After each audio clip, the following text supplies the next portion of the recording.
Blind chef Christine Haas' success on MasterChef showed off her culinary skills. The winner of MasterChef, Christine.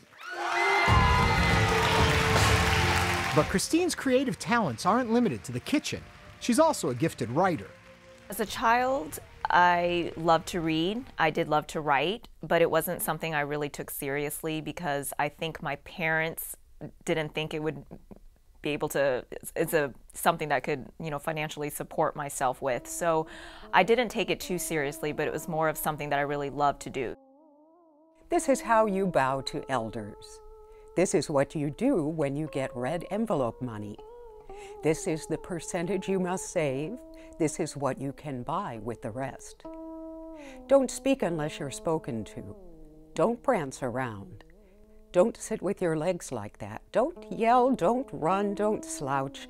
That's what boys do, and God didn't make you a boy.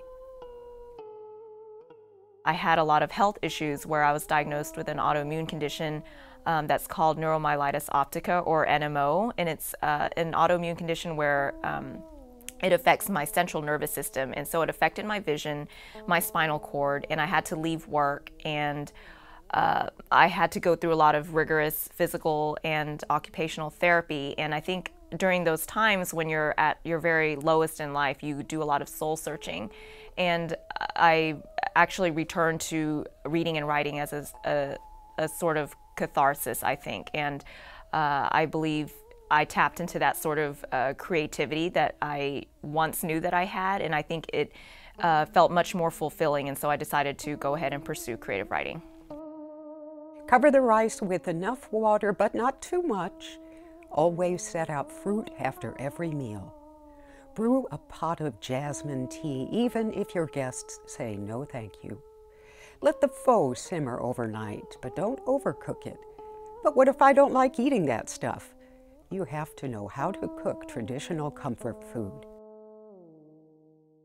Right now, sitting in the studio, I don't really see anything. It feels like I'm in a cloud. I can tell there's a light source coming from over here, but I cannot tell that there's anybody else in the room.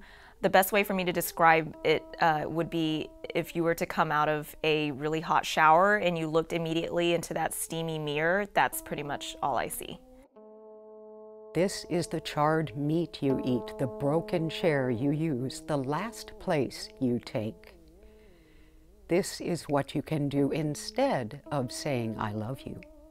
Because I have gone through this, I've become a much more compassionate person, and I think from that compassion stems the creativity.